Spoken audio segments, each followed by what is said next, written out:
Привет, меня зовут Лукман Ахмедьяров, я журналист, живу в Уральске. И сегодня очень много вопросов задают люди, что делать будут 10 января, в день выборов, парламентских выборов в Казахстане. Есть несколько вариантов. Кто-то предлагает пойти на выборы и проголосовать за какую-либо партию, кто-то предлагает пойти на выборы и быть наблюдателем. И есть те, кто говорят, что нужно выборы бойкотировать. На мой взгляд, бойкотировать выборы не имеет смысла. А если человек хочет бойкотировать выборы, то нет смысла бойкотировать лежа дома на диване. Ну, никто этот бойкот никак не заметит.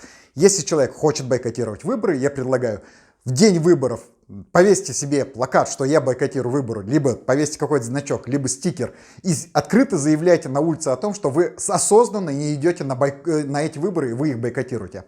Мой выбор, я собираюсь пойти на эти выборы наблюдателем, активно наблюдать за тем, сколько человек на самом деле придет на избирательный участок, сколько за какие партии проголосует. И я больше чем уверен, что Нур-Отан не наберет 76%, которые он себе уже нарисовал. Моя цель показать, что эти выборы пройдут именно вот так вот. Если будут массовые фальсификации, показать эти фальсификации и обман избирателей. Спасибо.